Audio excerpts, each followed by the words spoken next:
Hi everybody, this is Alchemist 2 and I'm back again with another book review. I just recently read I Can't Make This Up, Life Lessons from Kevin Hart, and it's actually a really good book. If you're not offended by constant swearing, which Kevin does, it's understandable given the circumstances his whole life. It was like a lot of comics similar to him. I remember hearing about Jim Carrey's life or Adam Sandler. Um, so many just exceptional comics grew up with really difficult lives, and his was no different. He had a rather abusive mother, and his father was, what is it? I'm not going to say father was definitely a player, and he actually states that his brother before him was a mistake, and he was the last mistake that the Hart family had. His father's name was Witherspoon, I do believe. I'm not sure why he took Hart. I'm thinking that's his mother's name. I'm not really certain on that, but um, it's a superiorly written book. It just is rife with a lot of lessons that you can take from Kevin's experience, and just what he says about patience and perseverance and determination, and not letting anybody get the better of you, not putting up with their crap, basically. Sticking it out when things get rough, and realizing that you just got to keep on keeping on, and don't let the don't let the bastards grind you down. It's actually one of my favorite sayings. We have a little hanging, and it's one of my favorite things in Latin, but it says "illegitime non caberundum." Same thing, is basically don't let the illegitimates grind you down, or the bastards, in other words. And um, another one of my favorite Latin sayings is "te gustibus non disputarum est," or "in matters of taste there is no argument." But beyond that, I can't really say too much else. It's a long book, but it's a short read, and it's like sitting down with an old friend. At least, for me it was, because I love Kevin Hart. I just think he's brilliant. And he started off with Kevin the Bastard was his first real character, or the shtick he did when he was on stage. Um, he he had a lot of experiences. His mother deprecated him and just said terrible things about what he did when he was trying to just make a living. And he the thing that really inspired him to go into stand up was hearing his parents laugh at Eddie Murphy. And it was something that they really weren't meant to watch, because it was very racy and raunchy comedy. So he decided, well, I mean, I can make people laugh too. And he makes up all of his stories. That's why it's called I Can't Make This Up. It's not really based on life experiences. Like a lot of comedians base their shtick on what they know. It's like, write what you know. It's what I understand, because I'm a writer. It's the same thing. Comedy works in a very like-mannered way, but comedy is about timing. Comedy is very difficult, I should know, because I write a lot of comedy stuff and I got to think on my feet. And you gotta be rapid. You gotta be able to be one who can do improv well, and it's not easy. It's very difficult, but I realize that this is why I love comedians, because they're brilliant people, and I adore them. I think if I ever got around them, I'd be like, oh, my people, where have you been my whole life? Let's go. Let's have some pizza. Yay! But it'd be something crazy like that. I mean, I wouldn't be back in the back just getting drunk, because no, stupid. Why? Ruin my brain cells. No, thank you. Tons of college experience I do not want to waste.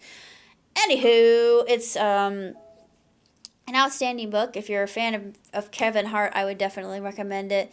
I wasn't really offended by all the swearing. I thought, yeah, it's just Kevin. It's how he is. He's rough around the edges, but he's really a sweetie. He seems like the type of guy that you could go, be a bro with, and, it'd be just really cool, and he'd be really down to earth. He just seems like that type of person, and I heard something on a radio station and the Breakfast Club. They were talking to him, and he helped somebody out. And I thought, oh, I mean, he can have coming from just the experiences that he had when he was just a tot. I think that he grew to really appreciate what he had. At one point in time, he thought he was just a millionaire, and the next, everything was gone. And of course, he had some difficulties in some relationships. He's got a family of his own, but he's finally got a woman who will stand by his side and whatnot. Some bad things happen, but it's like with anything else in life. You got ups and downs. It's a roller coaster ride. But you just keep on trucking. I mean, that sign, it keeps popping up in my head. I know it comes from the 60s, but for me, it's just such a strong mantra. I keep trucking, and I keep on just plowing away. And it's like that, one of my favorite songs, in fact, it's by the Doobie Brothers, and, it's Big Old Train, I think it's called, but it's the music in it is so appealing to me because it's funk for one thing, and it's very groovy, but it's just the lyrics have always stuck with me. You gotta keep on pushing, mama. They're not running late, so you got to keep running with a train. You can't just stop. You got to keep going. Don't look back. Keep going forward. And there's so much truth that I thought, whoa, that's deep. But I mean, in a song, for heaven's sake. And it's like, no wonder this speaks to me so much, because I feel like I'm on that big train, and I'm going to keep just steamrolling. But I can't really say that much about this book other than it's just a fantastic book. It's hold on. Since I said it's a long book, but it feels short just because it's like I said, sitting down with an old friend, and there are great photographs in it. He has one with people that he worked with when he was on SNL and the Comedy Club. I'm actually going to read some things here from the epilogue, because I love the epilogue, just the highlights. Life is a pack of cards. There are 52 cards in the deck, but only 4 of them are aces. The goal of life is to make your way through a crowded deck where the odds are stacked against you and you draw an ace. Looking back over the decades covered in this book, I picked out 8 qualities that put me in a direction to draw aces. These characteristics don't work alone. Like a recipe, they only create success when combined together, in just the right amounts. Persistence, patience, class, commitment, learning, passion-centered competitiveness, positivity. Yeah, I highly agree with that. You're going to live a longer life, statistics prove. Discomfort. And of course, I am definitely going through this now.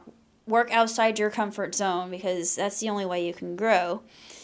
I love what he says here. Behold these truths I have given you. Go forth, prosper, and don't blame me if any of this advice doesn't work. Darn it, Kevin, I blame you. Blame yourself for following the advice of a guy telling jokes for a living. Surely there's someone wiser than you could have chosen to listen to, like a professor or a philosopher or the Dalai Lama or the wisest person of them all, the person reading this book. Aw, I love you too, Kevin.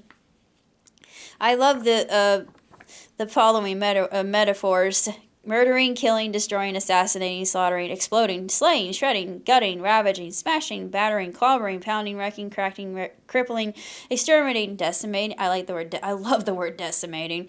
Terminating, obliterating, demolishing, annihilating, massacring, mutilating, crucifying, liquidating, nuking, vaporizing, blasting, bombing, crashing, tanking, dying, choking, and laughing one's ass off. This book is also dedicated to the most slinging jokes to Richard Pryor's, Red Fox's, and George Carlin's, the Bernie Macs, the Patrice O'Neil's, the Charlie Murphys, and many more. Thank you for blazing a trail. Amen, brother. Yeah, I could say, Red Fox. Well, I love Carlin, too. Carlin, what a genius, but jeez. I mean, there is so many good ones out there. A lot of them are dead, unfortunately. But I'm hoping that Mr. Hart just keeps on keeping on. He actually says this is not an ending, it's only the beginning. I thought, boy, howdy, aren't you right? But that's basically all I got to say about I Can't Make This Up. If you've seen it,